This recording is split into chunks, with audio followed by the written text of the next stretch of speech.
Hello everyone. I'm very happy to be here. I'm seeing so many smiles on your faces, so many energy, so I'm really proud of being part of this community.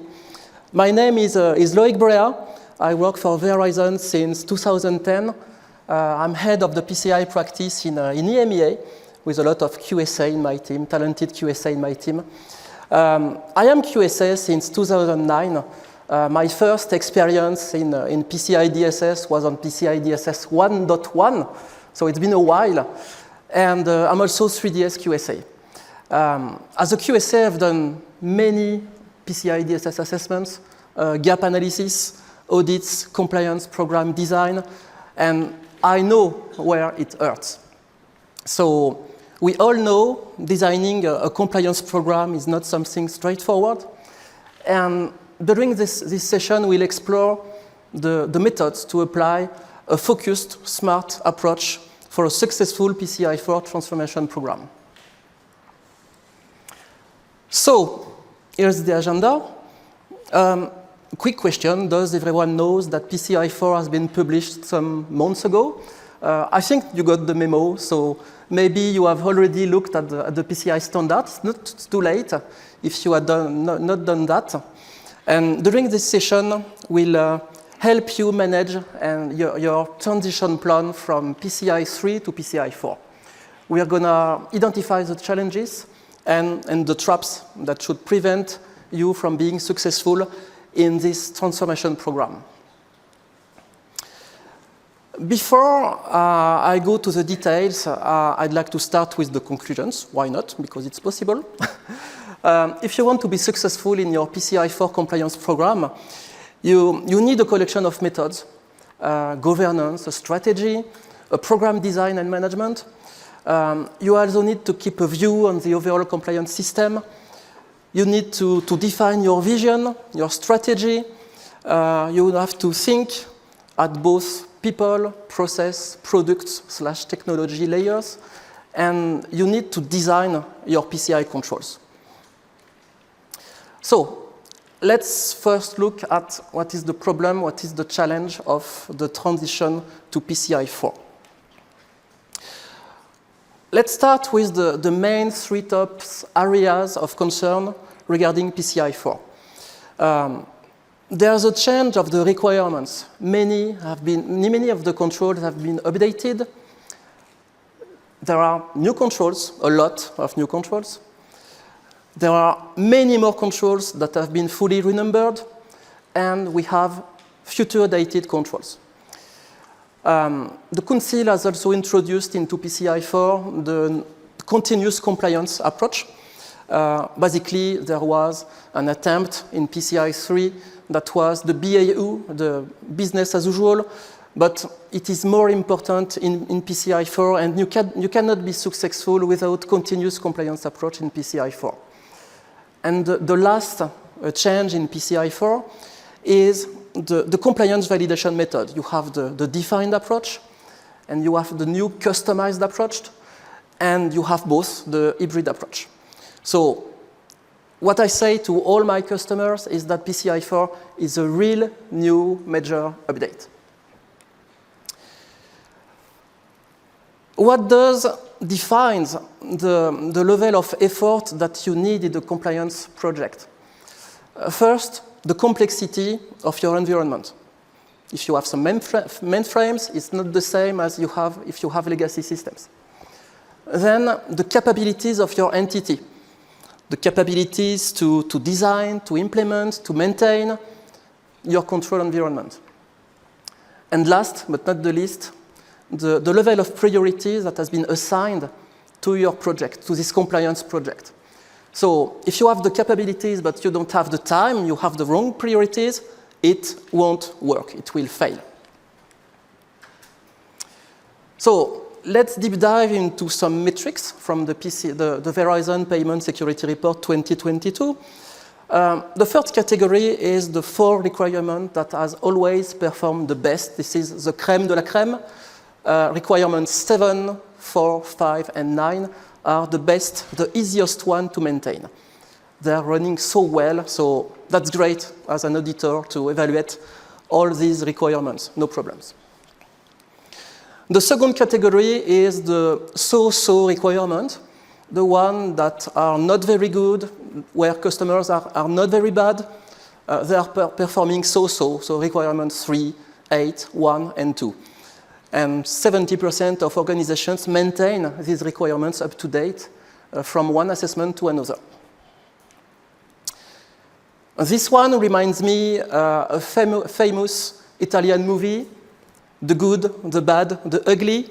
So here the ugly list of requirements that perform the worst in the company, in the companies, and especially requirement 11 has always been something very complicated to maintain. This is really the ugly. But the real question is, why is it performing so bad? Everything has been explained in the previous reports, payment security reports, so you can download it on our website.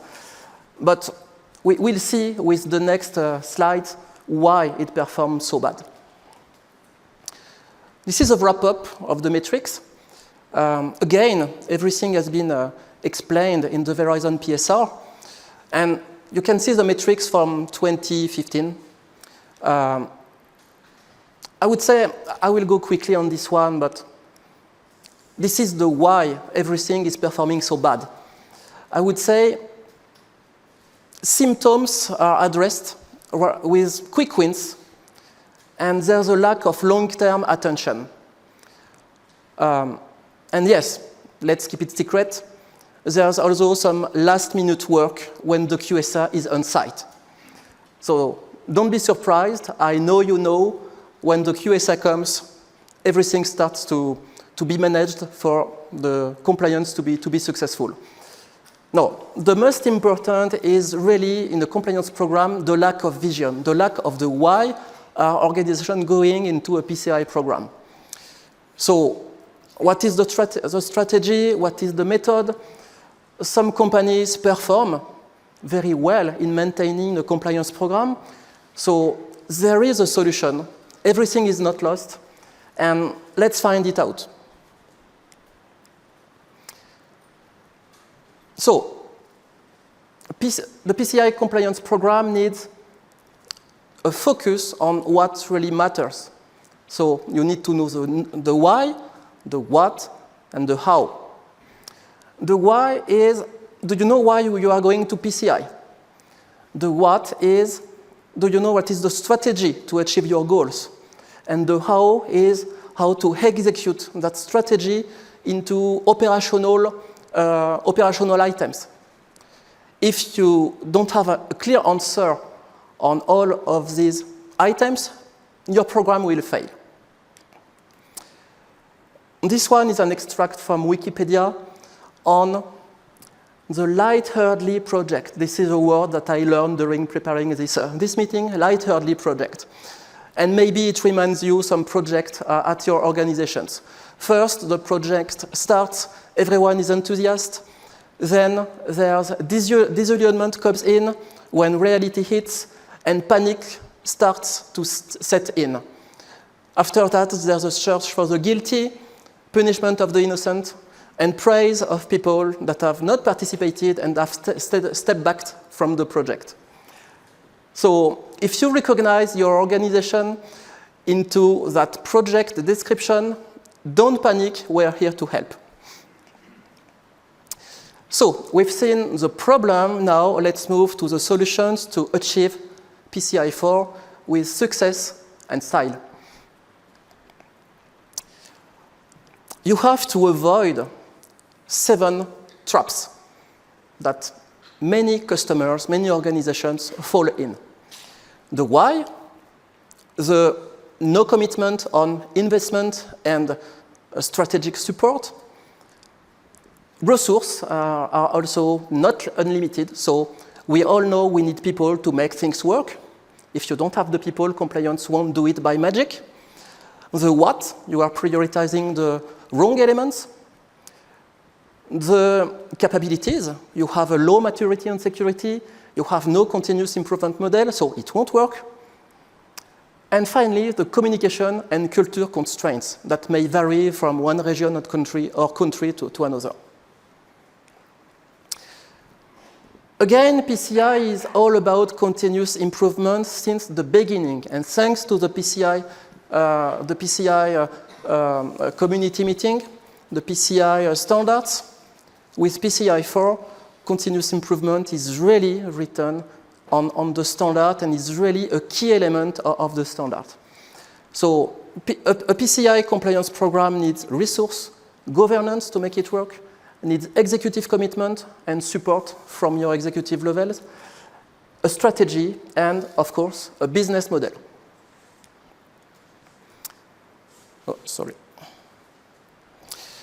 A quick one on the difference between goals and objective.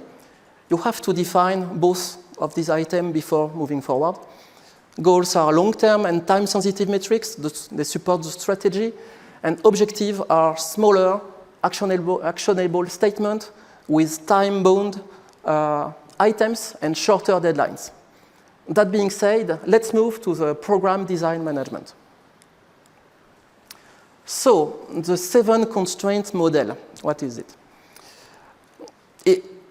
What does limit or restrict organizations from improving their performance? I would say that success on a PCI 4 transformation project needs answers on all of these 7 constraints.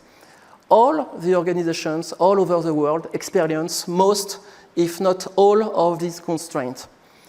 If you are successful in covering these constraints, you'll be successful for sure.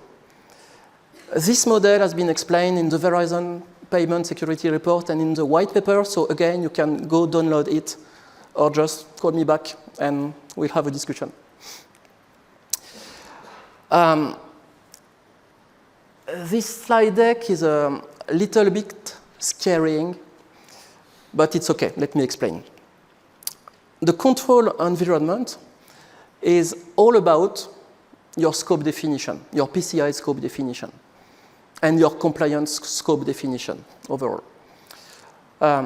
Each system, each subsystem relates to the larger system in which it operates. Meaning at the core you have your CDE. I think there's no need to define this one. This is where card data are stored, processed, transmitted. Then you have your IT environment. It could be PCI or not. The third layer is your compliance environment. It may include your PCI scope. It may include other PCI standards like 3DS. Fourth layer, your internal control environment. Generally, you have PCI, as well as other regulations like SWIFT, HIPAA, ISO 27001, GDPR, and many more. Finally, you have your overall control environment with external entities that you have little or no control over and that exercise influence over your internal control environment. So here we are. We have just defined a kind of ISMS, and this is what you need to properly define and manage your PCI project, your PCI transition project to PCI 4, or any other compliance project. It applies to PCI, to SWIFT, to anything else. The security management canvas. We have here the 5 key elements that are used to establish a PCI security compliance program. First, you need to establish your business model. Then you need to develop your strategy. Then you have to document your operating model and your framework. And after that, your security program, where you define the metrics, where you define the way it works, and your budget, and your processes, and your technologies. So basically, this is the way to manage your compliance program. So basically, the security management canvas is, I would say, this is what we produce, what we deliver when we are engaged in a strategic compliance project design for our customers. All the items of this canvas have to be answered at some point, have to be covered, and it covers the why, the what, and the how. The security, again, management canvas has been detailed in the previous payment security report in the edition 2022 and the past editions. So if you struggle in your PCI 4 program, if you have already started your PCI compliance program, time is ticking, so don't waste your time. Have a look at this framework, check the boxes, and check what items you've missed, and probably you'll find the right way to manage your compliance program the right way. The goal is really to not miss any of these items, or you will start to fail into the traps that have been exposed earlier. Now, what is the right approach to define all this stuff? Establish the canvas, maintain it up to date. This is a step-by-step approach proposed by Verizon to solve complex challenges. Steps 1 to 4 are all about defining the groundwork to know your scope and the impact. Purpose, clarify the objectives, what are the requirements to achieve the objectives and the constraints. Steps 5 to 7 are all about the program management and the continuous improvement, the strategy, implementation, and continuous reevaluation, improvement, and performance management, the metrics, blah, blah, blah. This one is a great tool, and I would say if you need to keep only one takeaway from this keynote, just put your smartphone off and listen. This one is very important. This template should be used in every organization that is used to have a compliance program, whether it is PCI, Swift, ISO, or something else. It is, of course, fully aligned on PCI, on the PCI 4. And if you look at the way PCI 4 has been rewritten, you will find that it already includes 8 of the 12 elements defined in this sheet.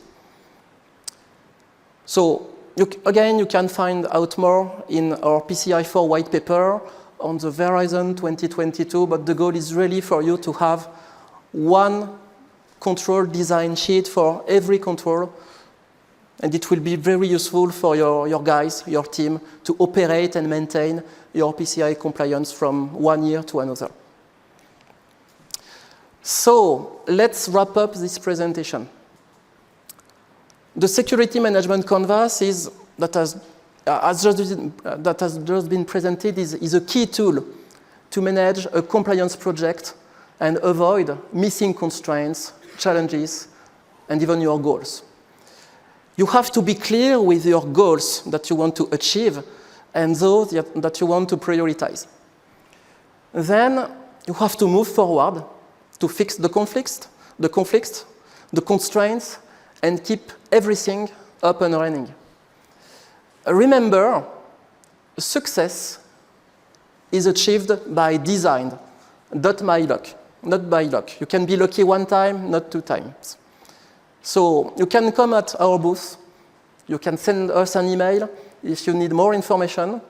I'd like to thank you for your participation and enjoy your community meeting. Thank you.